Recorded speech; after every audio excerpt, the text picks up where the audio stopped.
છેલ્લા જેમ કે 1.5 વર્ષથી સિલ્વર અને ગોલ્ડ ચાલ્યા હતા, પણ એ 1.5 વર્ષ પહેલાંના 10 વર્ષ લેશો તો તમને ખબર પડશે કે ગોલ્ડ અને સિલ્વરે કાંઈ એવું રિટર્ન આપ્યું જ નથી. તો અત્યારે જોયું છે કે 20,000ની એસઆઈપીમાં 15 સ્કીમ જોઈએ છે, ઘણા જણા આપેલી છે. મારી પાસે પોર્ટફોલિયો આવેલા હતા. હવે હું તમને કહું કે મારા પાસે તો મોટા મોટા પોર્ટફોલિયોમાં 10થી વધારે સ્કીમ જ નથી, વધુમાં વધુ 12 સ્કીમ હોય છે. જમવા બેઠા છે, રાઈટ. તો હું તમને અલગ અલગ જાતની ખીચડી આપું તો તમને ગમે ન ગમે. કોઈની સાથે તમે પોર્ટફોલિયો કમ્પેર કોઈ દી કરતા નહીં. અને મેક શ્યોર, આજે હું તમને કહું છું કે જ્યારે પણ કંઈ પણ ઇન્વેસ્ટમેન્ટ કરવાનું થાય, જો તમારી પાસે રકમ નાનકડી છે તો પહેલાં ફર્સ્ટ ઓકે તમે ઇન્વેસ્ટમેન્ટ પહેલાં ચાલુ કરો, પણ જેમ જેમ તમારી આવક વધે મેક શ્યોર કે તમે એક આખું ફાઇનાન્શિયલ પ્લાનિંગ કરો, એમાં એસેટ એલોકેશન કરો. દરેક જણા જ્યારે પણ જ્યાં પણ ઇન્વેસ્ટમેન્ટ કરવું એટલે જસ્ટ સેક ઓફ ઇન્વેસ્ટમેન્ટ કે મારે ઇન્વેસ્ટમેન્ટ કરવું છે એ માટે તમે ઇન્વેસ્ટમેન્ટ ન કરો. તમારો પોર્ટફોલિયો ઓવરલેપિંગ નથી થતો ને.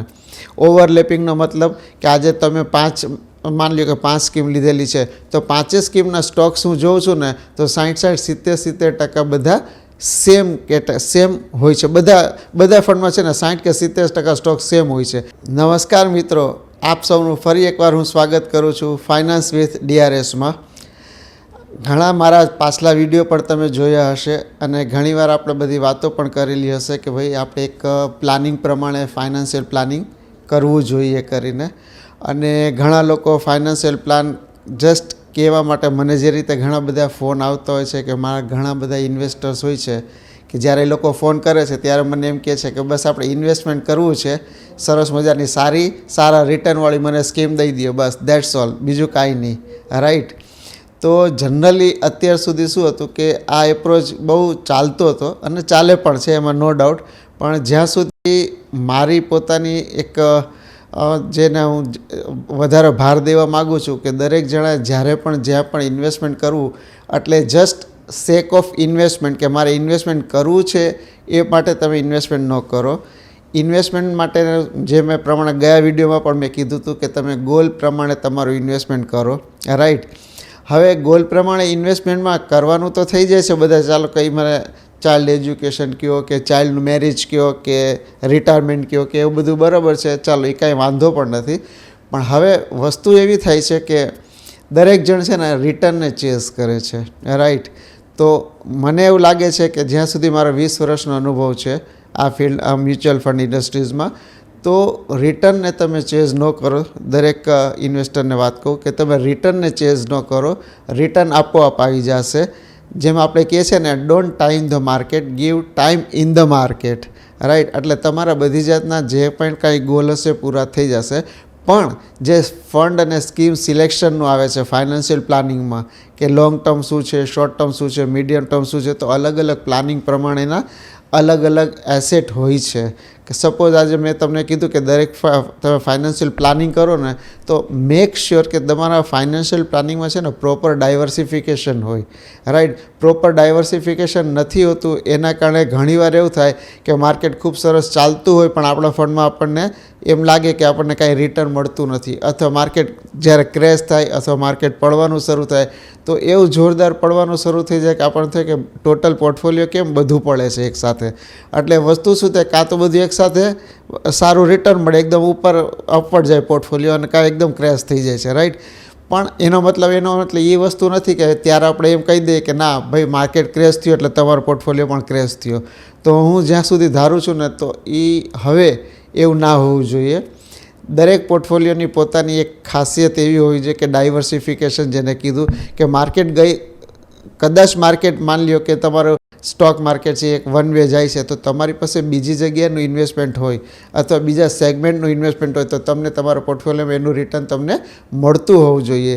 એટલે હવે હું તમને એક વાત કરું કે મ્યુચ્યુઅલ ફંડમાં પણ જો તમે પ્રોપર ડાયવર્સિફિકેશન ન રાખેલું હોય, બરાબર, આજે હું તમને કહું કે ભાઈ તમારી રિસ્ક લેવું છે, ચાલો કાંઈ વાંધો નહીં, આપણે લાંબા ગાળાનું ઇન્વેસ્ટમેન્ટ છે તો તમે રિસ્કવાળી સ્કીમ આપણે લઈ લ્યો. હવે અનફોર્ચ્યુનેટલી જ્યારે પણ માર્કેટ પડે અને સમય આવે ત્યારે બધું એક સાથે આપણને આખો પોર્ટફોલિયો માઇનસમાં જાય છે.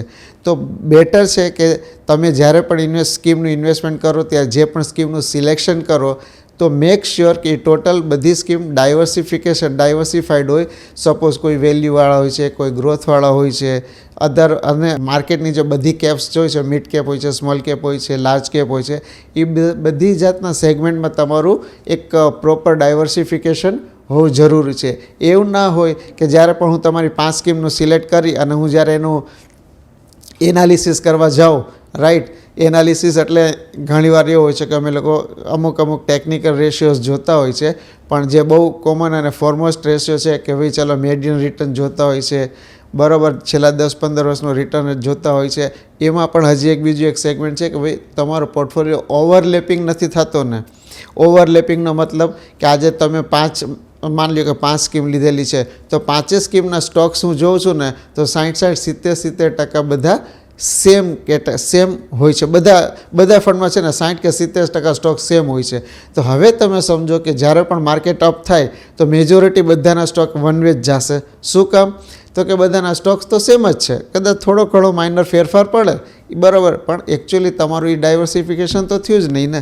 ખાલી ફંડના નામ અલગ અલગ છે પણ અંદરનો 70% કન્ટેન્ટ સેમ છે. તો એ ન હોવું જોઈએ. મેક શ્યોર કે તમારી જેટલી બધી સ્કીમ જે છે એ દરેક સ્કીમના તમે જ્યારે એનાલાઇઝ કરો ત્યારે એનો સ્ટોક્સ જે છે એ બધા ડિફરન્ટ હોવા જોઈએ, લેસ દેન 40% હોવા જોઈએ. આઈ મીન કે લેસ દેન ઓવરલેપિંગ જે છે ને લેસ દેન 40% હોય, 20-30% અથવા એનાથી પણ નીચે કદાચ હોય તો વધારે સારું.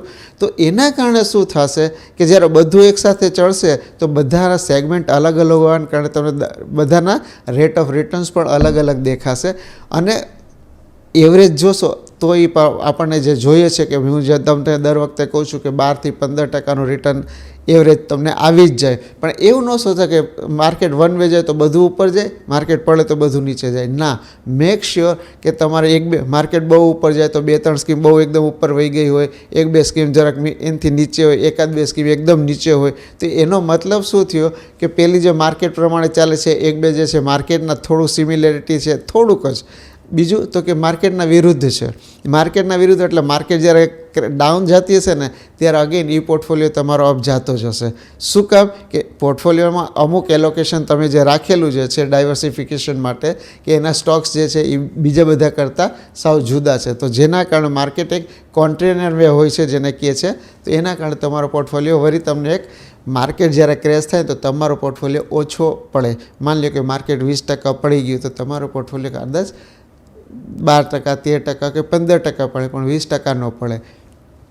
તો મારો કહેવાનો મતલબ તમે સમજી ગયા છો કે તમારું પ્રોપર ડાયવર્સિફિકેશન જોઈએ. આ ડાયવર્સિફિકેશનમાં પણ વળી અલગ એક આવે કે ભાઈ ચાલો હું થોડુંક મ્યુચ્યુઅલ ફંડમાં રોકું છું, થોડુંક તો કે એસેટ એલોકેશન. આજે અત્યારે હમણાં મેટલ્સ બહુ ચાલી છે કે ચાલો ભાઈ સિલ્વર છે, ગોલ્ડ છે, નો ડાઉટ એ બધા અત્યારે ટાઈમ બિંગ અત્યારે છેલ્લા 1.5-2 વર્ષમાં બહુ સરસ રિટર્ન આપેલું છે, એગ્રીડ, રાઈટ. તો અત્યારે હવે ફંડ એવું આવી ગયું છે કે તમે એમાં પણ તમે ઇન્વેસ્ટમેન્ટ કરી શકો છો. આજે ડાયવર્સિફિકેશનનો એક બીજી રીતે તમને અર્થ કહું કે આજે જ્યારે આપણે જમવા બેઠા છે, રાઈટ, તો હું તમને અલગ જાતની ખીચડી આપું તો તમને ગમે? ન ગમે. ભલે ખાલી ખીચડીના કોક લીલી ખીચડી હશે ને કોક કદાચ પીળી ખીચડી હશે ને કોક કદાચ વેજીટેબલ ખીચડી હશે, પણ હશે બધી ખીચડી જ. તો તમને શું થશે? મજા તો ન જાય તમને. પણ એની જ સાથે આપણે એની જગ્યાએ હું તમને એમ કહું કે હું તમને બધી વસ્તુ અલગ થાળીમાં પીરસું કે ભાઈ ચાલો રોટલી છે, દાળ ભાત શાક છે, પછી બીજી બધી વસ્તુ. તો શું છે કે ટોટલ એક તમને જમવાની ત્યારે મજા આવે ને જ્યારે પ્રોપર તમારી થાળીમાં બધી જ વસ્તુ વ્યવસ્થિત એના પ્રપોર્શનમાં પડી હોય તો તમને બહુ મજા આવે. પણ એક જ વસ્તુનું પ્રપોર્શન ખૂબ વધારે જોઈ અને બધી વસ્તુ 10 વસ્તુ દેખાડે, પણ 10 ખીચડી અલગ જાતની છે, પણ છે તો ખીચડી, તો તમને મજા નહીં આવે. તો એવી જ રીતે મ્યુચ્યુઅલ ફંડનું છે કે સારા મ્યુચ્યુઅલ ફંડ લ્યો, પણ મ્યુચ્યુઅલ ફંડ એવા લ્યો કે કોઈ એકબીજાને એના અંદરના જે કન્ટેન્ટ, અંદરના જે સ્ટોક્સ છે એ બધા એકબીજાને ઓવરલેપિંગ ન કરે.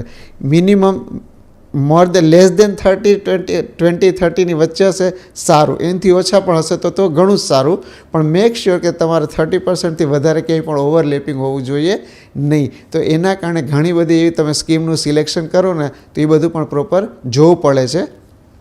એટલે અમે લોકો તો આ બધું કરીએ છીએ. આ તો જસ્ટ એક વાત કરી કે ભાઈ આવી રીતે તમારે જ્યાં પણ તમે કામ કરતા હોય, જેની પણ સાથે કામ કરતા હોય, તો એને મેક શ્યોર કે તમારું પ્રોપર ડાયવર્સિફિકેશન હોવું જોઈએ, બધી કેટેગરીના ફંડ્સ હોવા જોઈએ. પ્લસ તમારે માની લો કે ટોટલ ફાઇનાન્શિયલ પ્લાનિંગ જ કરો છો બેસીને, તો મેક શ્યોર કે દરેક ગોલ માટેના અલગ અલગ પ્રમાણેના એસેટ એલોકેશન તમારું હોવું જોઈએ. જે મેં તમને વાત કરેલી કે તમે ગોલ્ડમાં રાખો, સિલ્વરમાં રાખો, પછી મ્યુચ્યુઅલ ફંડમાં રાખો. તમને જો સ્ટોક્સમાં રસ હોય તો નાનું મોટું ઇન્વેસ્ટમેન્ટ તમે ડાયરેક્ટ સ્ટોક્સમાં પણ કરી શકો છો, પણ તમને એનું એ નોલેજ હોવું જરૂરી છે.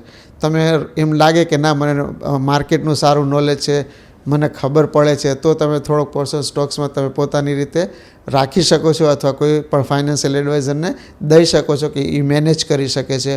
પછી જો એમ લાગે કે કોર્પસ મોટું છે તો તમે પીએમએસમાં પૈસા પીએમએસમાં ઇન્વેસ્ટમેન્ટ કરી શકો છો. વધારે સારું કોર્પસ હોય તો એઆઈએફ છે, પછી પીએમએસ અને એઆઈએફની વચ્ચે હમણાં નવું એસઆઈએફ નીકળ્યું છે, એ પણ એમાં પણ મિનિમમ છે. તો આ અલગ અલગ ડાયવર્સિફિકેશન હોય છે, રિસ્કવાળા, ઓછા રિસ્કવાળા, પછી મેટલ છે, બરાબર છે, અલગ અલગ ડેટ છે, ઇક્વિટી છે, મેટલ છે, તો રિયાલિટી છે. અત્યારે રિયાલિટી એટલે એનો મતલબ એમ નથી કહેતો કે તમે જમીન મકાન અથવા મોટી જમીન લ્યો, મોટા મકાન લ્યો અને એને રેન્ટ ઉપર, પણ રિયાલિટી ફંડ પણ આવે છે, રીટ જેને કહેવાય છે. એ ફંડ્સમાં પણ તમે ઇન્વેસ્ટમેન્ટ કરી દેશો તો એ ફંડ્સ શું કરે કે એ લોકો બીજી જગ્યાએ ઇન્વેસ્ટમેન્ટ કરતા હોય, પણ રિયલ સ્ટેટમાં ઇન્વેસ્ટમેન્ટ કરતા હોય છે. મકાન જે લઈને ભાડે દેવાનું, શોપિંગ કોમ્પ્લેક્સ લેવાના ભાડે દેવાના, અને એ ભાડું તમને આપણને લોકોને ડિસ્ટ્રીબ્યુટ કરે, આપણે યુનિટ તરીકે આવે છે, પણ ઇટ્સ અ ડિફરન્ટ થિંગ. તમે એમાં પણ રોકાણ કરી શકો. તો અલગ અલગ કેટેગરીના અલગ અલગ ક્લાસના તમે એસેટ ક્લાસમાં પણ અલગ અલગ રીતે રોકાણ કરી શકો છો, જેવા તમારા ગોલ અને જેવી તમારી જરૂરિયાત. તો મેક શ્યોર કે તમારા પોર્ટફોલિયોનું પ્રોપર ડાયવર્સિફિકેશન હોવું જોઈએ, એમાં ઓવરલેપિંગ ના હોવું જોઈએ, અને દરેક એસેટ ક્લાસ એની પોતાની એક ખાસિયત હોય છે. આજે છેલ્લા જેમ કે 1.5 વર્ષથી સિલ્વર અને ગોલ્ડ ચાલ્યા હતા, પણ એ 1.5 વર્ષ પહેલાંના 10 વર્ષ લેશો તો તમને ખબર પડશે કે ગોલ્ડ અને સિલ્વરે કાંઈ એવું રિટર્ન આપ્યું જ નથી, રાઈટ. પણ જો 9 કે 10 વર્ષે દરેકનું એક સાયક્લિકલ નેચર હોય છે, તો ક્યારેક ને ક્યારેક બધા પોતપોતાની રીતે એક ડિસેન્ટ રિટર્ન તો દેતા જ હોય છે. તમારે હેબિટ એ રાખવાની છે, એને ડાયજેસ્ટ કરવાનું છે કે દરેક વખતે દરેક વસ્તુ પૂરેપૂરું રિટર્ન ન આપે. દરેકનો પોતપોતાનો સમય આવે, સાયક્લિકલ નેચર છે, તો દરેકનો પોતપોતાનો સમય આવશે અને એ પોતાની રીતે પરફોર્મન્સ તો દેશે જ.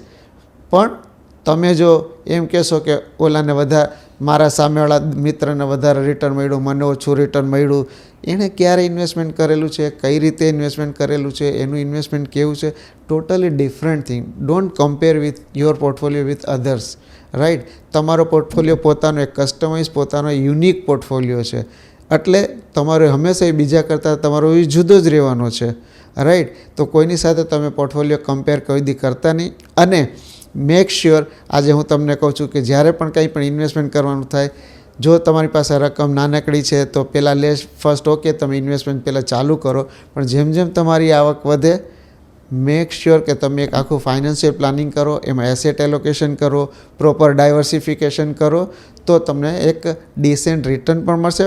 માર્કેટમાં ટાઈમ તો દેવાનો થશે, ટાઈમિંગ કરવાની જરૂર નથી, ઓટોમેટિક તમને રિટર્ન મળી જ જવાનું છે.